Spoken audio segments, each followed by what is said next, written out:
आखाती प्रदेशातील युद्धजन्य परिस्थितीच्या पार्श्वभूमीवर कोल्हापूर जिल्ह्यातील नागरिकांना घरगुती गॅसचा सुरळीत पुरवठा होण्यासाठी राज्य शासनाने मार्गदर्शक तत्त्व जाहीर केलेत। गॅस सिलेंडरची कृत्रिम टंचाई निर्माण होऊ नये यासाठी जिल्ह्यातील सर्व LPG गॅस वितरकांना जिल्हा प्रशासनाने स्पष्ट सूचना दिल्या आहेत। त्यानुसार ऑनलाईन नोंदणी केलेल्या ग्राहकांना केवळ घरपोच गॅस सिलेंडर दिले जाईल।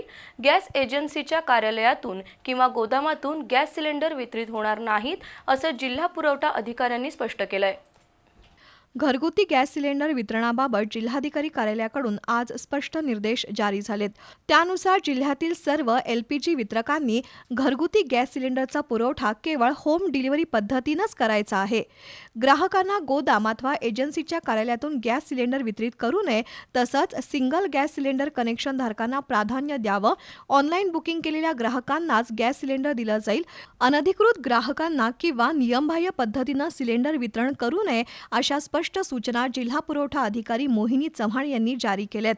कोणत्याही ग्राहकाला एकापेक्षा जास्त सिलेंडर देणं टाळावं आणि गॅस सिलेंडर डिलिव्हरीची नोंद ठेवणं बंधनकारक आहे असंही शासनानं स्पष्ट केलंय।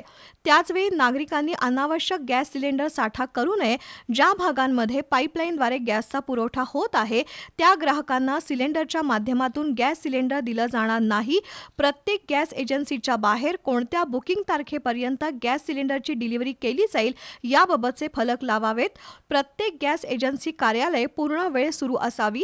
गॅस सिलेंडरची कृत्रिम टंचाई निर्माण करणं, साठेबाजी करणं किंवा जादा दरानं विक्री करणं आढळल्यास संबंधित वितरकांविरुद्ध कठोर कायदेशीर कारवाई केली जाईल असा इशारा जिल्हा पुरवठा अधिकारी मोहिनी चव्हाण यांनी दिलाय।